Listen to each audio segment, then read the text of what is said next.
So I asked Grok to explain the beef between what is happening between Ogbeni Dipo and Rinu Sabi. And it was a very interesting highlight because it seems that both individuals appear to have grown their career shortly after the NSAS. So he said Dipo is a prominent figure known for his focus on career and personal development. Okay, particularly through his platform BTDT Hub. He's been significant following. He has a significant following due to his insight on human resources, education, and entrepreneurship. He works on CV, okay, career coaches, educational content, which is not bad. I mean, if that's what you do, it's a business and educational content, and he has earned in both praise and criticism for his methods and fees. So that's deeper stuff, right? BTDT Hub, African stories. So let's talk about Rinu. The only thing here about Rinu was that she gained recognition during the NSAS protest in Nigeria in 2020, where she was active as a human rights activist, media strategist, and youth voice against police brutality. Her involvement made her a notable figure among Nigerian youths, advocating for change. However, she also faced accusation of personal gains from the movement, including allegation of misuse of funds or seeking personal advancement. So it's clear, like NSAS made Renu, okay? Dipo, on the other side, seemed to have a career and built a notable career before NSAS. Now, the way I look at this is this. Number one, you're responsible for yourself. I don't, okay, believe in activism. Now, is activism a bad thing? No. They point attentions to things that are bad in the society and things that are not working. So, if you put that aside and then look at both individuals, they're just for themselves. Okay, Deepo has a business. His business is to make money. So you may not like his method, you may not like his style, but that is it. Reno on the other side, okay, has branded herself as an activist, and it's not because she loves you. Now, you could try to look at both and say, okay, fine, she loves the country, she loves Nigeria, and all of that. And this is what I say to that. Yeah, that could equally be true. Okay, but activism rarely, rarely, rarely moves the conversation forward. Activism only, tries to help you come to the realizations that things are bad. The truth is this: when you put activists in place of power, more often than not, they perform woefully. And this is a model that works. Okay. You just need to shout as much as you can. And if you could be so lucky, the powers that you're contesting against or that you're fighting, if they can just do one thing to arrest you, then that is a plausible ground for you to gain asylum.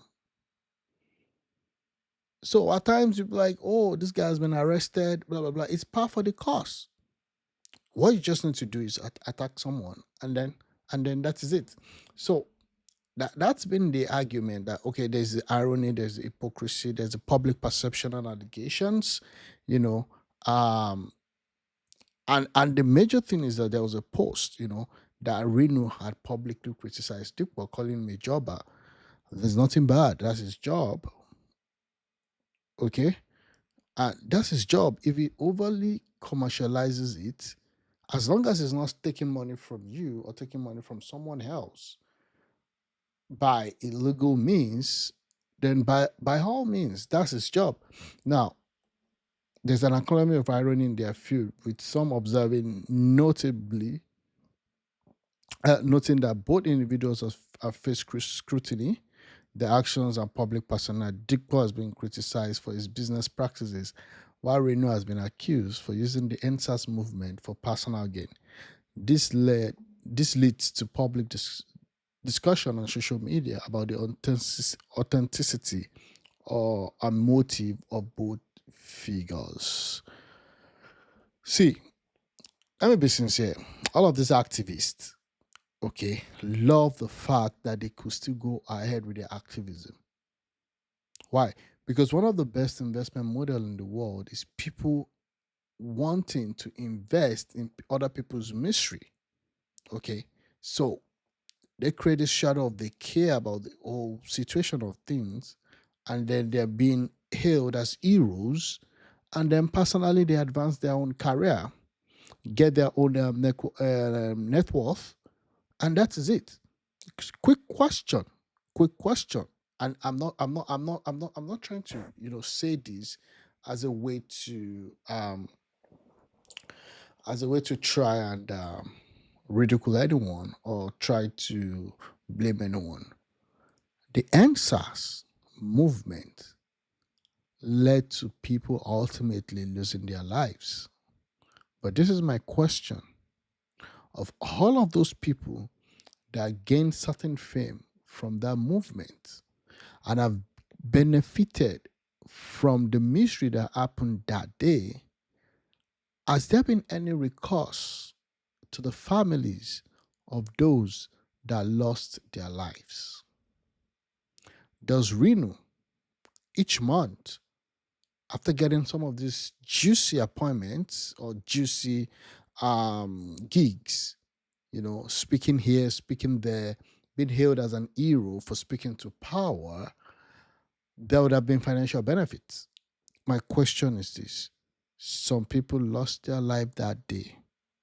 Aside the government trying to compensate them, has any of all these guys reached out to the families of those impacted that day, and have they taken possibly maybe some bills or helped their families? Some of these guys were active young men, maybe breadwinners in their family. Have they been able to help these individuals, okay, one way or the other, financially or otherwise?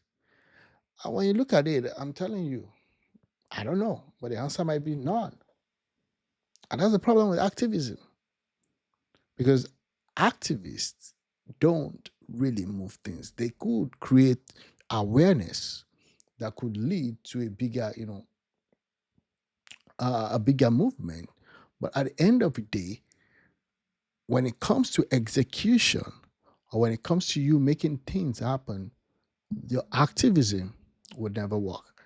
So I just want to go through some of the in things or some of the tweets and the back and forth that happened, with that. So this is it.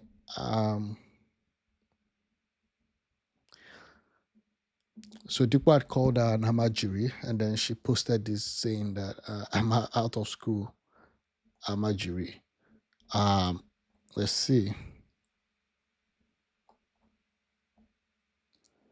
Regulars in again.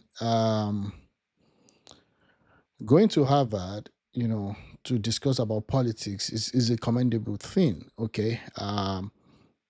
They just want to hear your perspective on how you've stood to power and all that. I wouldn't fault her for that. I mean, she decided to go through that path, and that's fine. That's fine. My own is whatever you're doing, do it well. But this is where I have an issue. CV rewriter, when no fit deliver in word during election, wants to become Minister of Education. You think it's by knowing how to sing on your mandates? That doesn't even make sense. CV writer relocated to Nigeria election because they deceived him that he would get a political job. CV writer was disgraced thoroughly after using his platform to leak politicians' votes. CV writer located by Tuyeka now looking for relevance. Who is CV writer? And then someone is saying that, oh, tell me who the opportunist is here. This is him before enters and after enters. I mean, I'm just saying. And Daniel will always, have a take, but I don't know. I mean, at times his takes are just like, oh, the Rinu and Dipo beauty dynamics both are people of questionable character. How do you mean? How do you come out and call people of questionable characters? They are literally the same, but the only difference is that they are supporters who support based on political allegiance. Both can be taken serious. No shits. I don't think that's right. I mean, how would you say they are of questionable characters? They both saw opportunities to benefit and they took the opportunities. As long as they are not involved in any illegal activities, then I wouldn't know what your moral yardstick would be, for claiming that. So that's just it. And there are different claims. Like, see, Chemical Sister is calling Dipo an opportunity. This shameless. Well, I don't want to read that. Source dripping. Hope you are articulated. Election day is here. Sisimo Iwatobi. So, I mean, this seems to be an interesting thing. A fool at 40 will always be a fool, even if they have a PhD.